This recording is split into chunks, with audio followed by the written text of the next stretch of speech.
开席后，大伙儿齐伸手，片刻间，一盘肉菜已经没了。一顿饭吃完，所有人嘴上都挂着平日难得见的油水。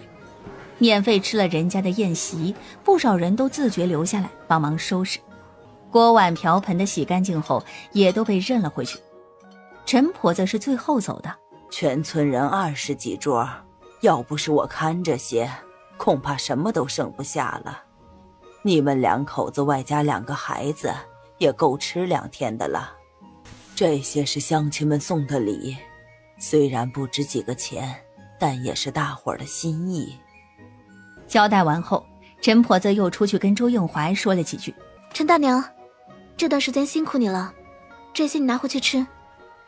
哎，不成不成，这段时间我已经拿了你家不少东西了。今天你家周应怀花了大银子，你们以后还得过日子呢，留给孩子吃。哎，大娘，你留着吧，我家吃不了多少，放着也要坏掉的。陈婆子盛情难却，只能拿着东西回去了。终于清静了。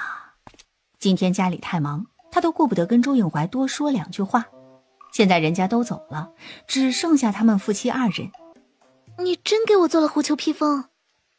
傅青是欣喜不已，摸着毛茸茸的领子，摸着柔软的料子，简直是爱不释手啊。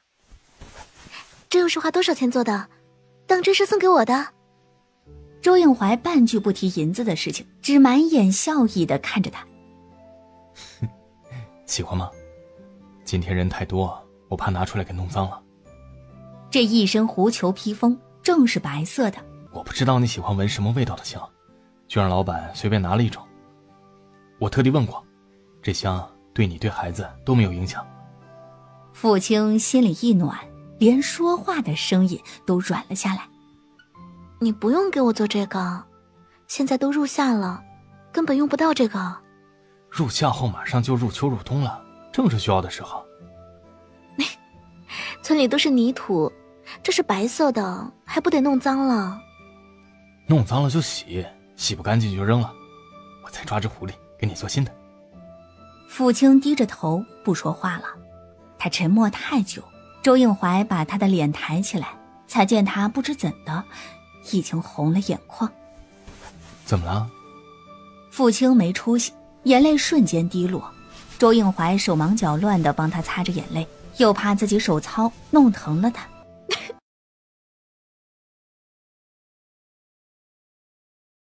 开席后，大伙儿齐伸手，片刻间，一盘肉菜已经没了。一顿饭吃完，所有人嘴上都挂着平日难得见的油水。免费吃了人家的宴席，不少人都自觉留下来帮忙收拾。锅碗瓢盆的洗干净后，也都被认了回去。陈婆子是最后走的，全村人20几桌，要不是我看着些，恐怕什么都剩不下了。你们2口子外加2个孩子，也够吃2天的了。这些是乡亲们送的礼，虽然不值几个钱，但也是大伙儿的心意。交代完后，陈婆子又出去跟周应怀说了几句。陈大娘，这段时间辛苦你了，这些你拿回去吃。哎，不成不成，这段时间我已经拿了你家不少东西了。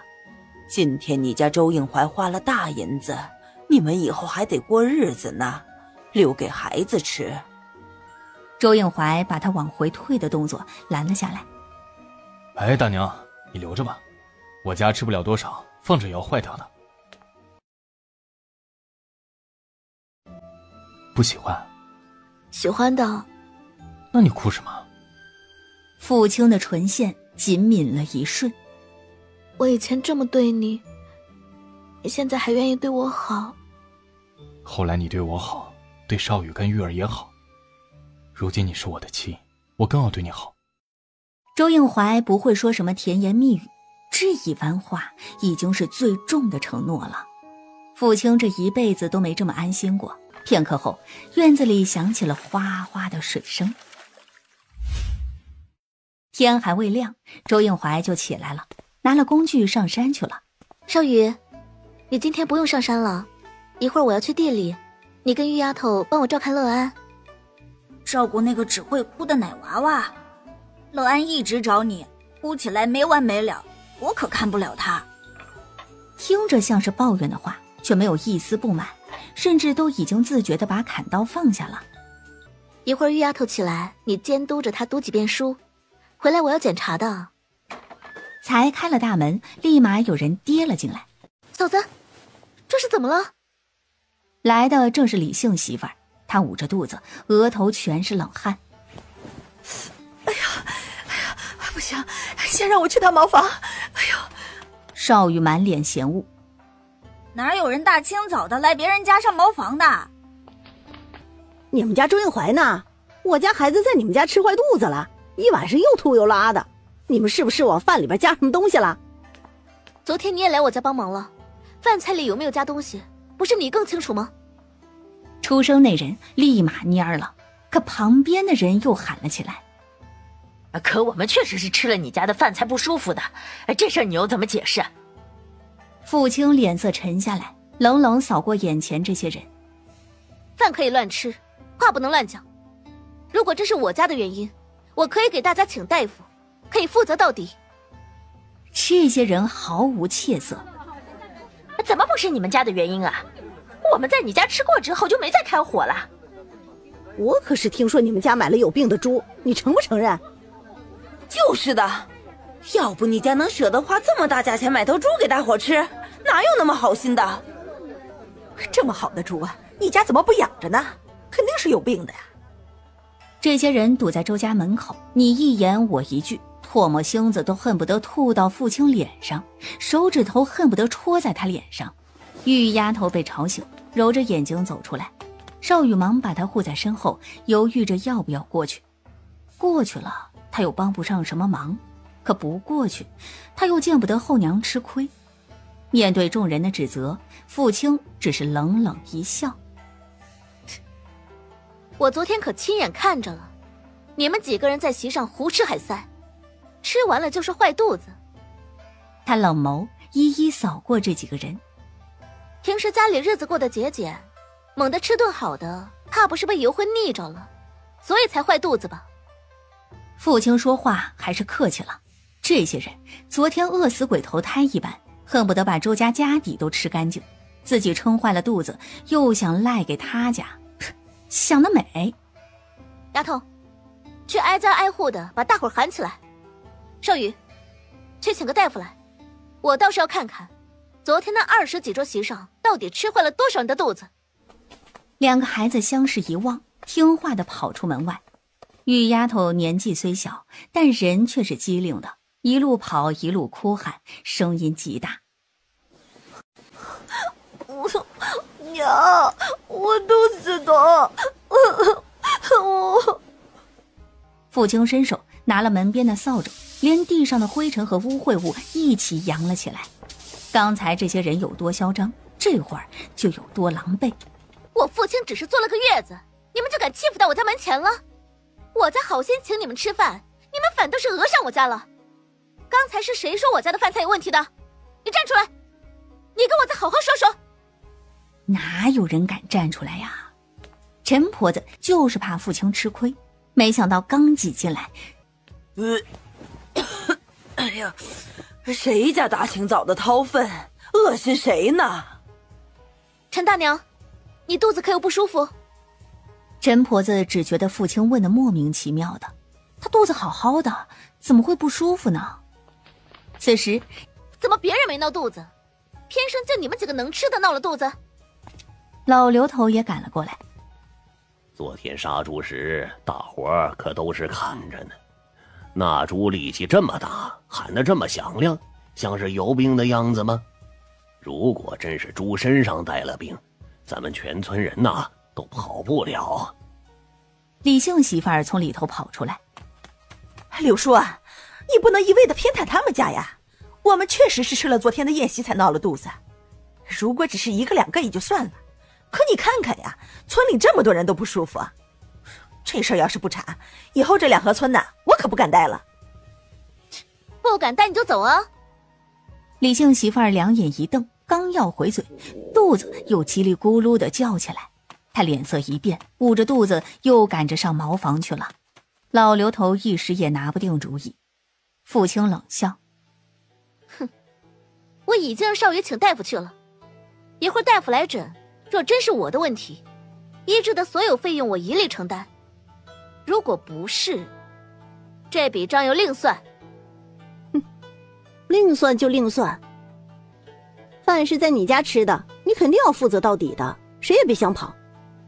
傅青3两步走到他跟前，人家立刻抱紧了儿子，一脸警惕地看着他。于嫂子，昨天你自己吃的满嘴流油，还让你儿子3次进厨房要肉菜，散桌的时候恨不得把盘子都舔一遍。我虽然不是大夫，不知道你家是不是荤腥吃太多闹了肚子，但我有廉耻之心，换做我根本没脸在这闹。话是对他家说的，但点的却是在场所有闹事的人。你说谁没脸呢？谁来我家闹事谁没脸？这句话果然羞走了几个人，剩下的都是脸皮厚的，一直堵在门口，但谁也不敢再闹事儿了。接着就见周应怀拎着一只肥兔子走了过来，他面无表情，根本没把堵在自家门前一脸不善的这伙人放在眼里。受委屈了。周应怀的声音在任何时候听起来都格外好听，现在又故意轻柔下了语气，听得傅青鼻尖一酸。那倒没有。老刘头站在他的右边，陈婆子站在他的左边。他媳妇儿确实不像受委屈的样子啊。爹，肚疼。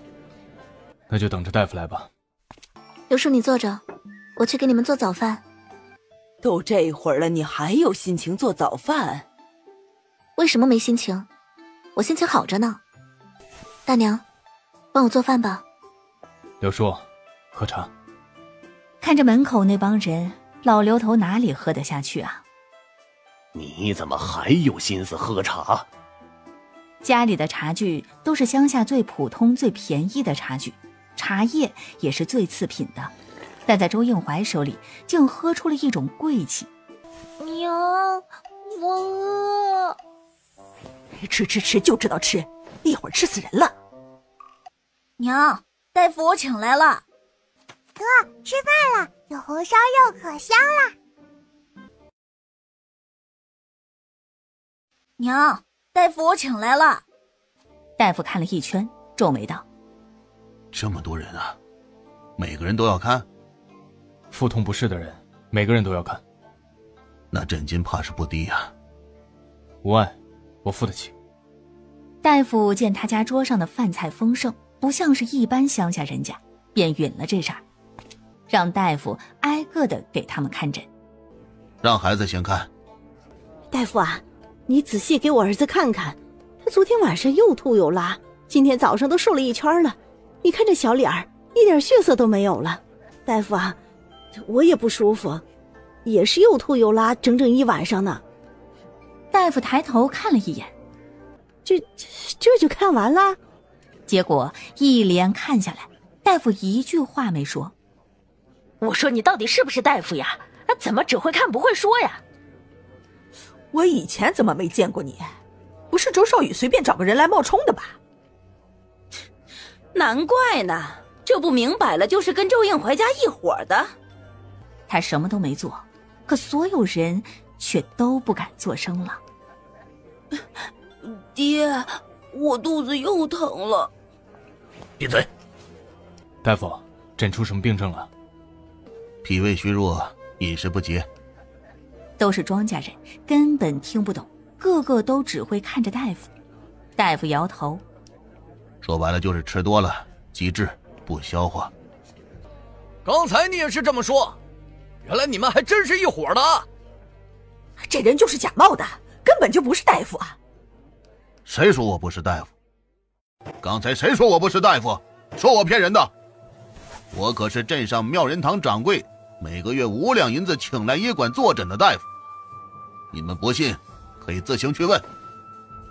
周家这孩子来时可就跟我说过了，你们昨天白吃满月席，一个个跟饿死鬼投胎，100年没见过肉似的，一直清淡饭食，突然来了一场荤腥油腻，还是这顿胡吃海塞，身子怎么会受得住？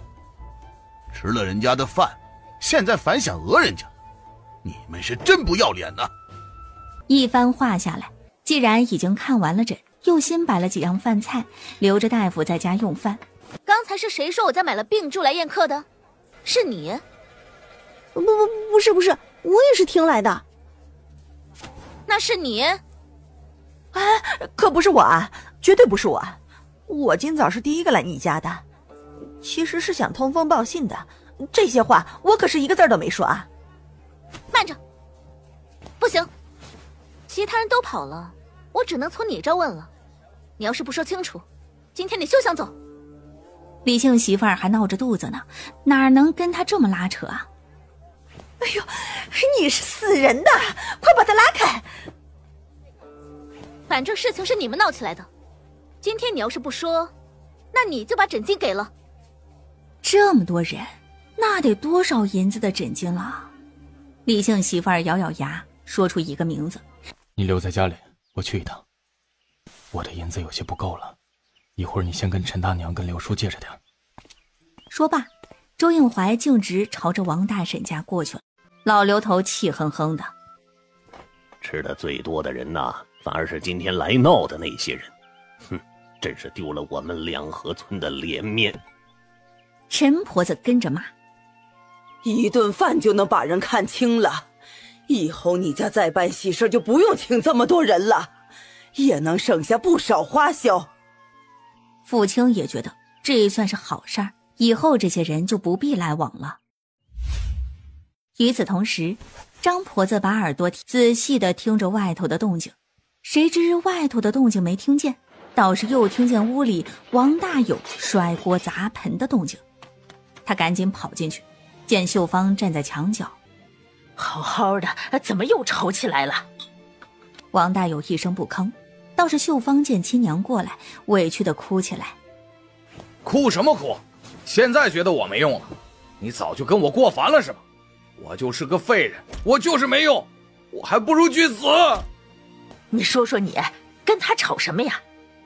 他是个病人，脾气总要差一点的。那我呢？我就这么平白的被他骂吗？娘，我到底是做错了什么呀？眼看秀芳哭得要晕过去，张婆子心疼不已。哎呦，可不能再哭了，你还怀着身孕呢，万一把身子哭坏了，你肚子里的孩子怎么办呢？你让娘怎么办呢？张婆子破口大骂：周应怀，你踢我家门干什么？你作威作福到别人家来了，你家不是很硬气吗？不是说再不跟我家往来了，你如今踹我家门又是什么意思呀？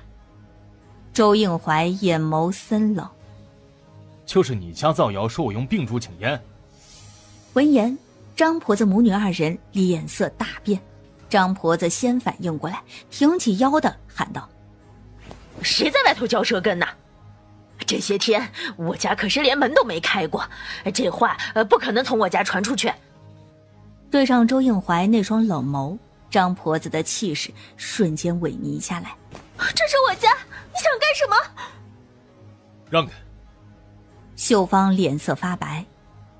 周家兄弟，大有受伤，我还怀着身子，家里喜欢清静些。你看，你要是没什么事儿，能不能让开？随着周应怀语气的骤降，秀芳突然被一道力气拽到一边，正好撞在张婆子身上。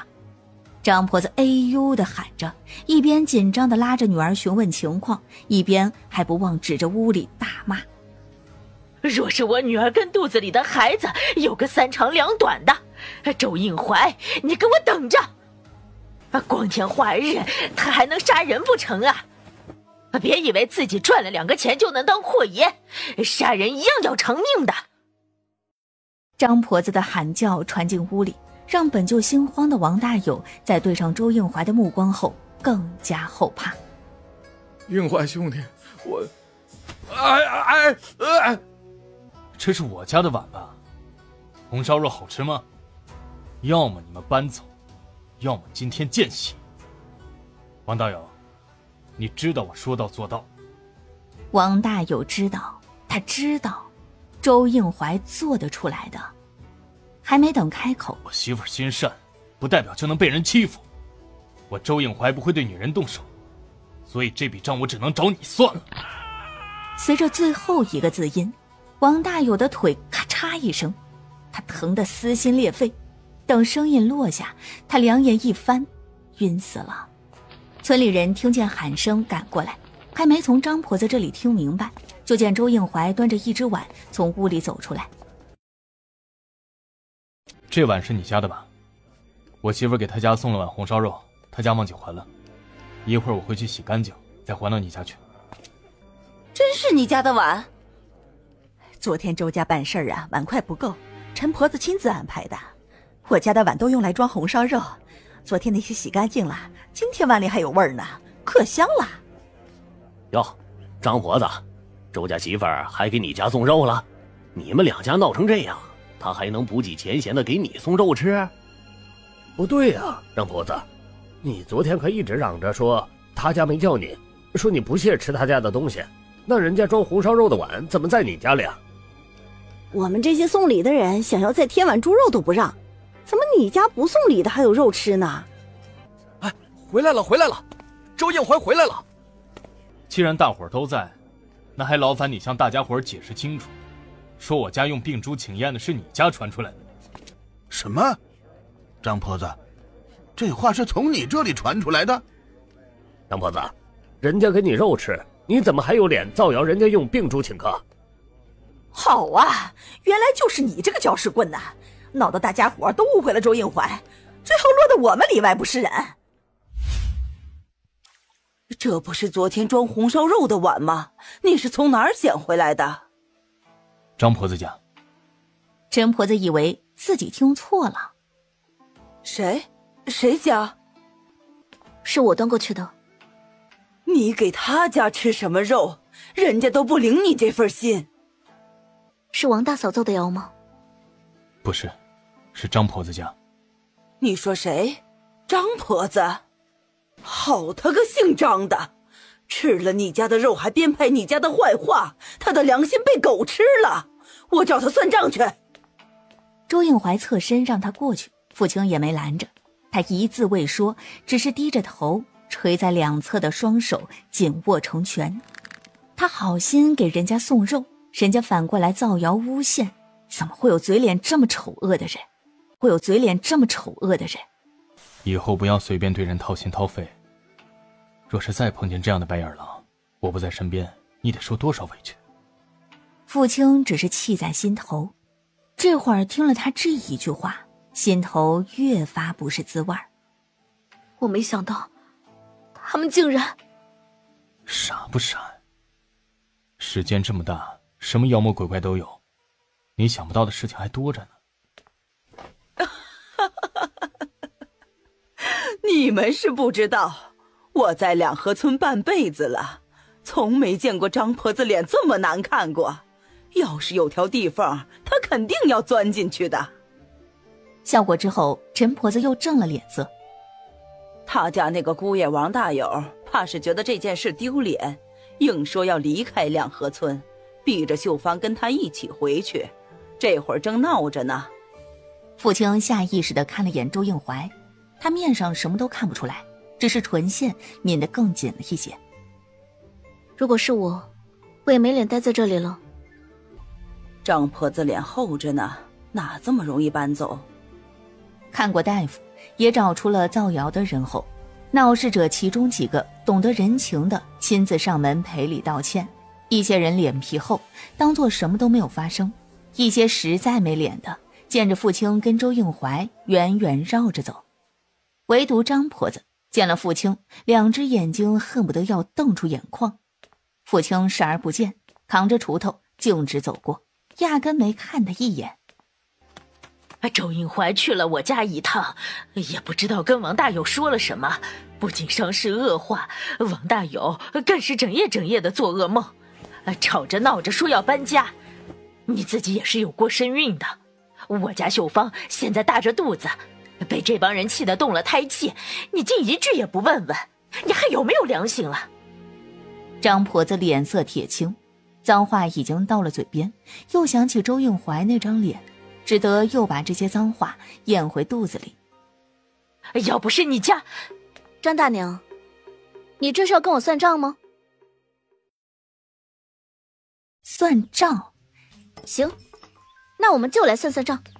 你被蛇咬伤，我救了你的命，光这一条，你再给我当牛做马都不为过。张婆子肚子里除了脏话，还有早就打好草稿的旧账。如今父亲一句话，反倒是怼得他一个字都讲不出来了。无话可说的张婆子憋了半天劲，只能指责他。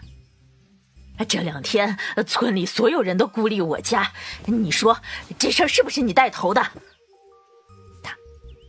父亲都要气笑了。就你家这个做法，还用得着我带头孤立？张婆子气得一噎，突然她脸色一变，转身灰溜溜地跑了。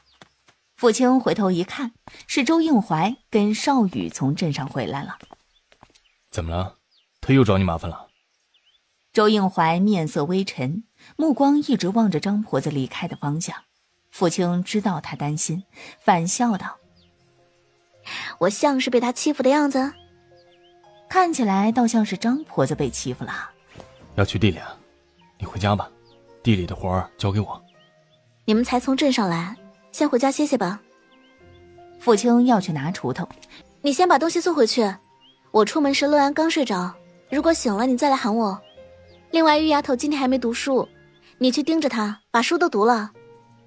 前头那一句少宇还有些不乐意，谁愿意照顾那个只会哭的小屁孩啊？可听到后头，他果然同意下来。这2天周应怀早早就把他喊出去了，都没怎么好好读过书。今天已经是三字经的最后一页了，把这页读完了，整篇三字经他就都会了。应了一声后，少宇脚步轻快地往家赶。祝佳玉，快出来！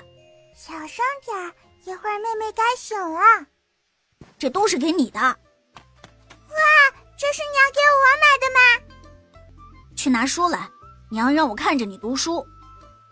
知道了，一会儿你看着，我一个字一个字的读给你听。小丫头拍拍手，摇头晃脑的进屋里拿书去了。父亲去到地里的时候，周应怀已经在清理杂草了。你怎么过来了？乐安跟前可离不开你。我出门时刚睡着，尿布也才换上的。这孩子乖巧，没这么快醒的。父亲手脚利索，帮他把地上的杂草都清理干净，这才闲下来。娘，妹妹醒了。玉丫头一路跑着过来，声音还有些喘。父亲心头一紧，丢了手里的活儿，赶紧回家。周应怀也跟着着急起来。你跑出来了，家里有人吗？妹妹哭得厉害吗？她在爹娘的大床，还是在自己小床上？哥哥抱着她呢。周应怀更急了，少宇也是7、8岁的孩子，万一摔了怎么办？还在半路就听见孩子的哭声，父亲一颗心都要揪起来了。快到家门前，他突然就哭了，我一直抱着，哄了还是哭。不知道是心疼还是委屈，少宇声音都带了点哭腔，好像父亲再晚来一会儿，他也要跟着妹妹哭了。他动作轻柔小心地把襁褓交给父亲，像是不放心般的仔细嘱咐：你慢点儿，别摔着他。看什么呢？我就是看看妹妹还哭不哭。周应怀赶回家时，小娃娃已经止住了哭声。少宇还能听不见吗？可自己养大的孩子是个什么心性，周应怀最是清楚。书读了吗？读了，我听娘的，一个字一个字指给他看的。我哥虽然没开口读，但我知道他肯定都认识这些字了。真是好姑娘，你想要什么？明天我让你爹给你带回来。提起这个，他俩答应我的小鸡仔还没买呢。父亲有些为难，要买小鸡仔，少说也得几文钱。之前请大夫时跟陈婆子和老刘头借了些钱，虽然人家也没催着还，但周应怀一直记在心上。最近上山打了猎物，都是直接卖了钱，回来就先把账给还上了。除了给玉丫头带2块糖糕跟头花，手上几乎没什么钱了。娘给你其他东西好不好？你要给我什么？你也给我小鸡仔吗？是你没见过的东西。父亲找了个机会进入了空间，第一时间就是去看牌匾上的功德树。从生孩子之后，他的功德数一直是负，想换点零嘴都成了妄想。这段时间里，他虽然没做过什么大好事儿，但在陈婆子来照顾月子时，也帮着做了不少事情。不知道这算不算是好事儿啊？他兴冲冲地跑到了牌匾下，仔细一看，功德数负35啊！哎呀，得还是负数。父亲心里挺难过的，他承认自己是以给玉丫头换零食的初心进入空间的，可如今呢，站在展柜前，他满脑子全是自己想吃的东西啊！他没出息的吞咽了2口口水，暗下决心，从明天起就在村里溜达，谁家有困难他就帮谁家，务必要把功德树给搞回来。见父亲2手空空的从屋里出来，玉丫头眼里的欢喜立马变成了失望。你给我的东西呢？娘过2日一定给你。小丫头闷闷不乐的，连每天最喜欢的小鸡仔也不愿意数了。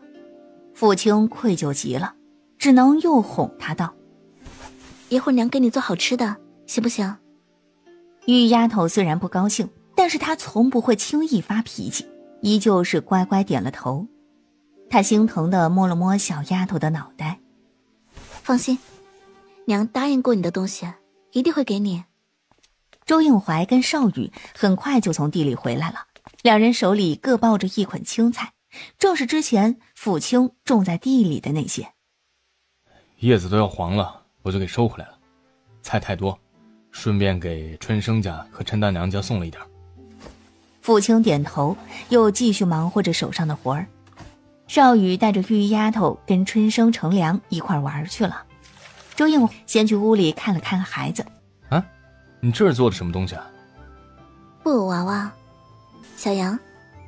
哼，我看着像只狗。羊的耳朵是细长的，你这明明是狗耳朵。羊的身子也没这么短，你这明明是狗的身子。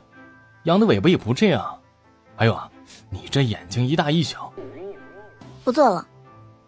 哎呀，是我的错，我不会说话，我让夫人生气了啊！夫人想怎么骂就怎么骂，想怎么打就怎么打。谁能打得过你？你整个人都这么硬，打你我手还疼呢。那你骂我，你想怎么骂就怎么骂。要不是这张脸长得好看，要不是原主强占了他的身子，而且吧，他现在也甚是满意，自己还真想好好骂他一顿。不骂，骂你我还得扣功德，不划算。哼，哎呀，并非是夫人做的不好看，我只是担心你的眼睛，也担心你累着。你看看吧，啊，换一个说法，这不就比较容易接受了吗？啊！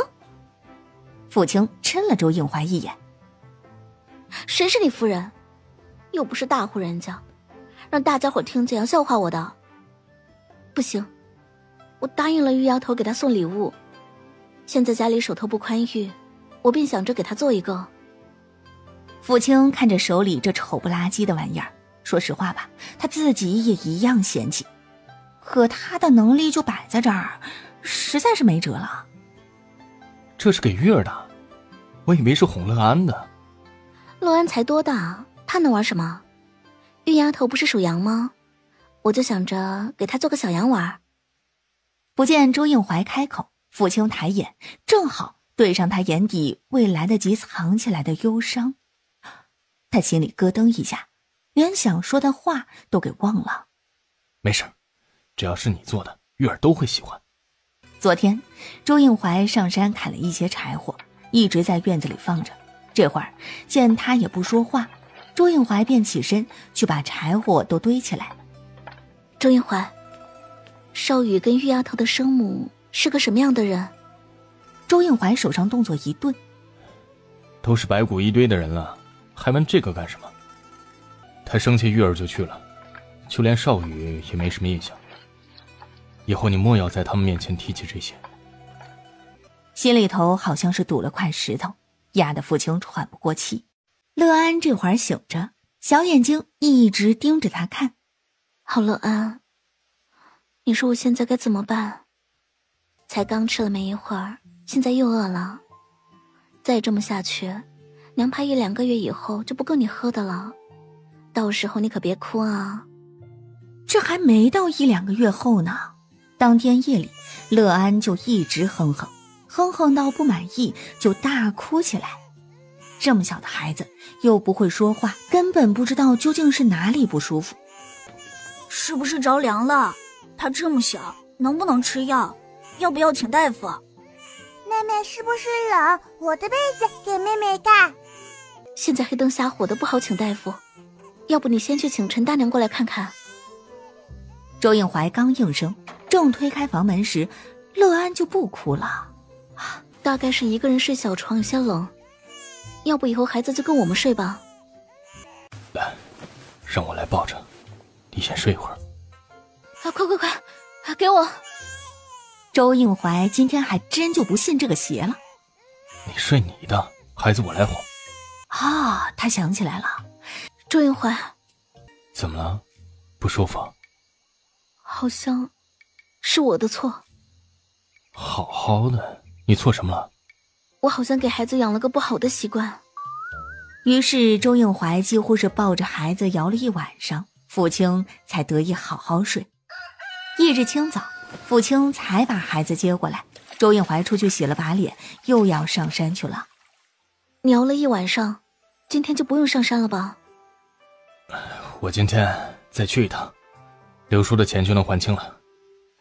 拿了自己需要的东西后，周应怀又想起来，问道：今天要带什么？一会儿我直接去镇上，就不回来了。知道父亲担心自己，周应怀语气轻松：放心，才1夜而已，我熬得住。少宇被吵得没睡好，直到父亲快要做好早饭了才起来。他慌慌张张地拿了砍柴刀要追上山。父亲从厨房里出来，喊着他说道：你爹马上就回来了，你在家等着吧。少宇有些懊恼，他应该早起一些的。都怪没牙的周乐安只会哭，还哭了1夜。他心里咯噔一下，忙问道：乐安不舒服吗？为什么昨晚上哭了这么久？要不要我去请个大夫？不用，小孩子就是爱哭闹。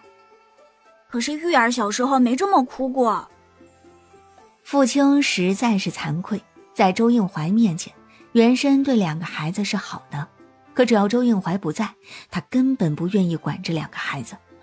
当时少宇已经4岁了，不用怎么操心，可玉丫头还小，却被他整天扔在床上，饿了才喂点吃的。没人哄的玉丫头几乎是自己玩到大的，根本没有享受过在爹娘怀抱里摇着的感觉，自然也就不会闹了。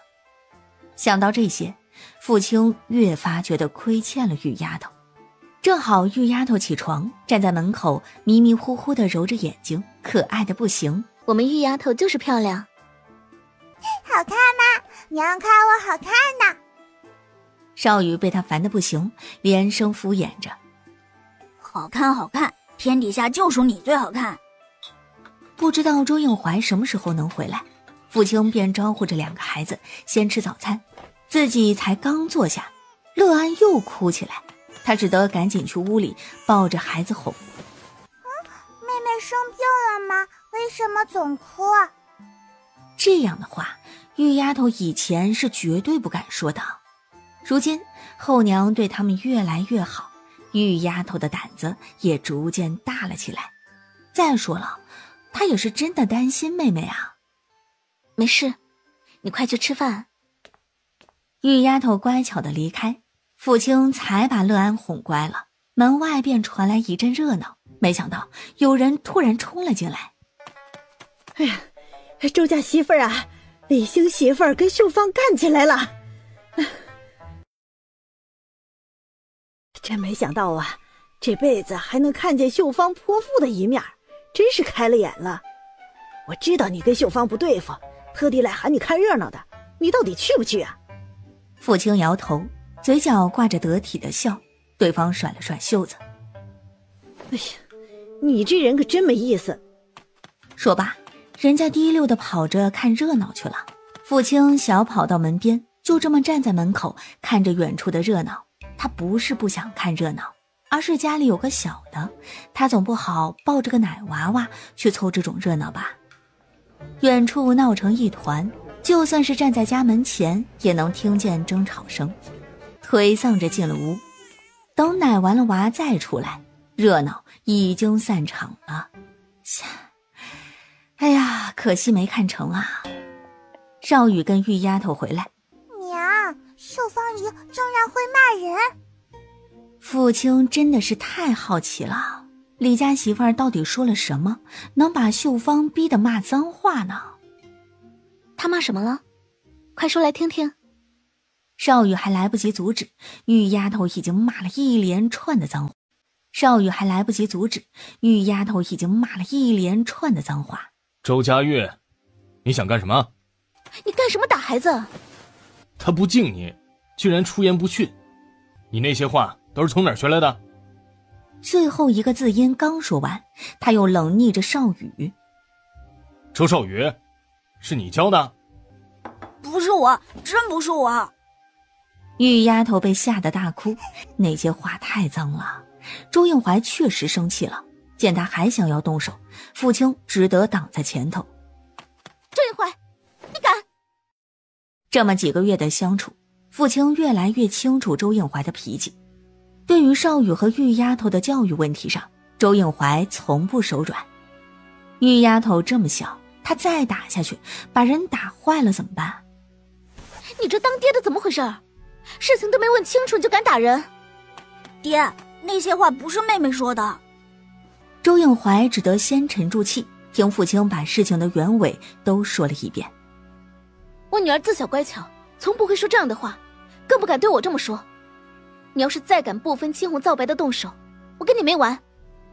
父亲训完周应怀，转身去哄玉丫头，见她小小的个子，仰着小脑袋，紧抿着嘴巴，眼里憋的全是眼泪，这副模样，再毒的后妈看着都要心疼的。走，跟娘进屋。父亲唏嘘一阵，大概秀芳真是憋太久了吧。我端着碗没敢挤进去，要不我还能多听一些。说完，玉丫头又看着门口，小声嘀咕：哥说他想看人家打架，可是人家没打，我也想看。以后再有这种事情，你就把碗放着再去。把碗放着再去。周应怀从来不爱听这些，随便吃了2口，便去老刘头家把钱还了。老刘头收了钱，对他满意不已。换做其他人，这些钱怕是要还个1-2年的。春生他爹拿了农具要去地里，听见这话，笑着接了一句：换做其他人，你还不敢往外借呢。老刘头笑骂了2句，但还是点了头。确实，外来人我还真不借给他。我在两河村活了一辈子，谁也不服，就只服你周应怀一个人。周应怀与他客气了2句，正要告辞离开时，老刘头又把他喊住了。我家春生能不能跟着你家少宇一块儿学读书啊？少宇不读书。还说不读书？不读书。还说不读书？你家周少宇现在都会读2本书了。那天我亲耳听见你家少宇背书呢。你家都教了2个孩子了，再多一个也是教，如何呀？周应怀神情有些不对，老刘头又说道：你放心，该有的束修之礼我们一样有，绝不会占你家便宜。不是这个意思，我是个粗人，我媳妇儿也没正经念过书，也只会这2本开蒙的文章而已，多了就不行了，实在是教不了其他人，更加不敢受束修之礼。周应怀告辞离开，没给老刘头再开口的机会。回了家，没瞧见2个孩子，倒是看见父亲又把针线篮子拿出来折腾着。他拧着眉心：你教少宇读书了？父亲知道他不喜少宇读书，但又想告诉他少宇的聪慧。我只教玉丫头，大概是玉丫头学的时候，她正好听见，听着听着就学会了吧。以后玉儿也不准学了。父亲觉得他真是莫名其妙的。为什么连玉丫头也不能学了？就因为玉丫头学的时候，少宇在旁边听会了？他真是要被这个男人的脑回路给气笑了。我说不准就不准，以后也不准少宇再帮你买那些书籍了。父亲把手里的针线一扔：周应怀，你到底在想什么？周应怀没应声，径直走开，看着要去后屋，父亲跑过去把人给拦下了。谁家都希望自家儿女能出人头地，唯独你一点也不想自己孩子有出息。周应怀，他们到底是不是你亲生的？周应怀虎躯一震，瞪着他的目光冷怒骇人。父亲心里咯噔一下，干什么？还想打人不成？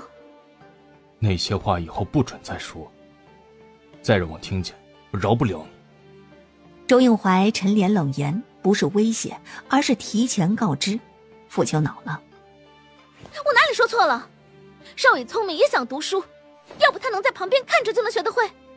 村里多少人指望自家孩子学知识，唯独你不准少宇读书，难道你也想少宇做一辈子的泥腿子？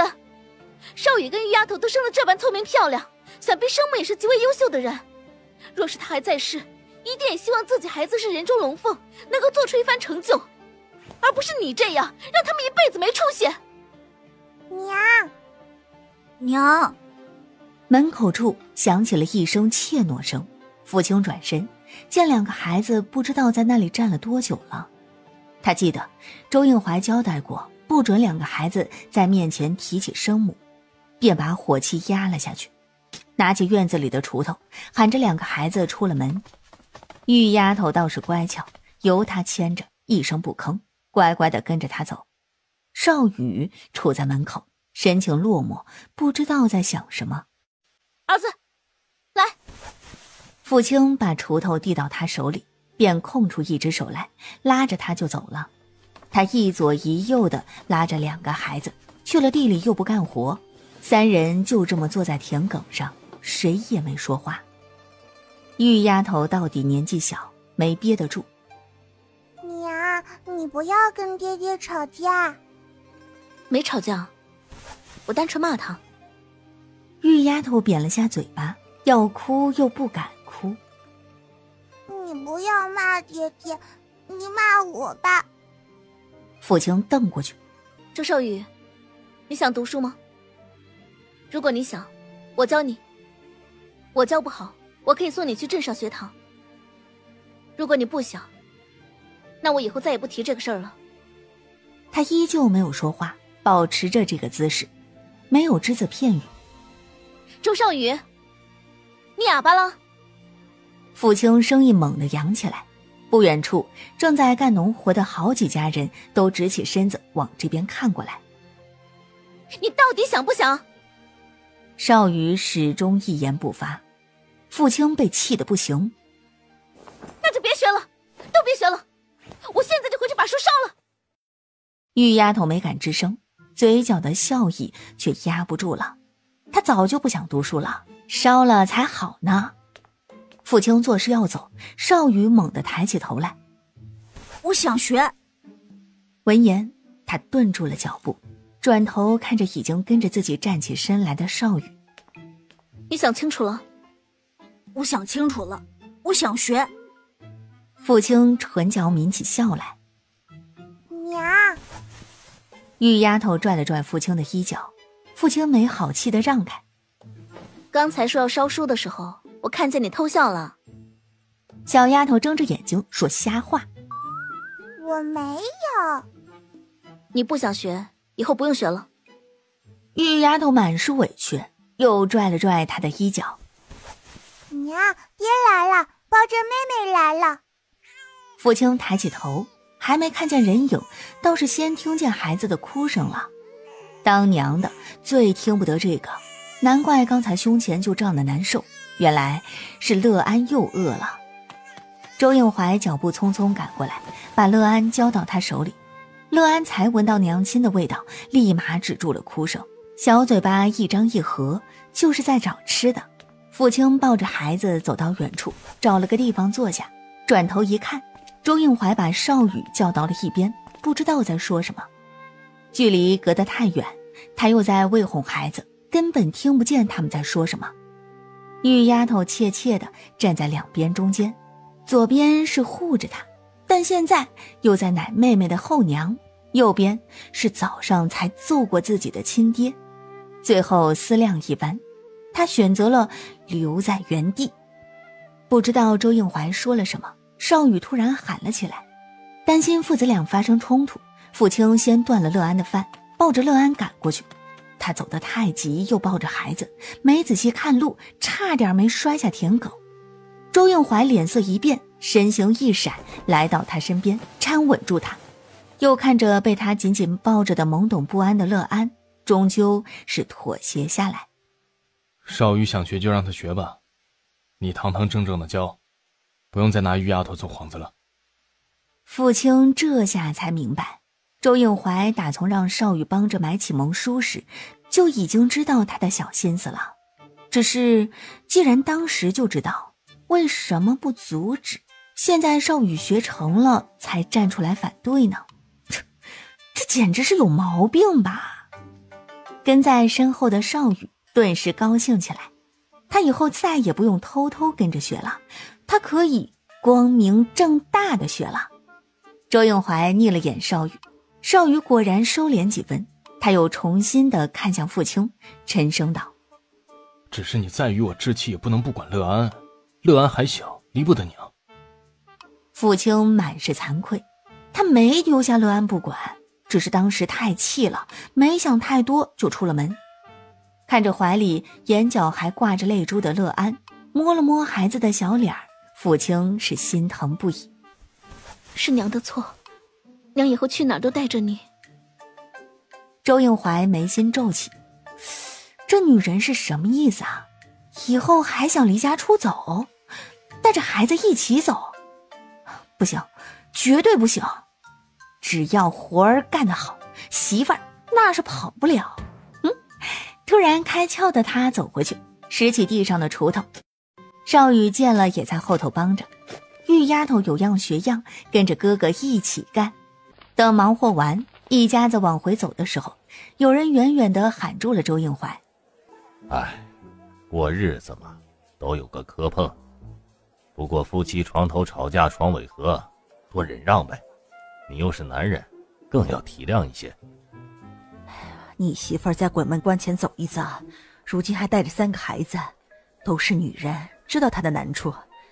你跟她说，有心事就来找嫂子，我给她开解开解。对呀，都是相信邻居的，没什么不好意思的。有事就说呗，别拿孩子撒气啊。周应怀听得一头雾水。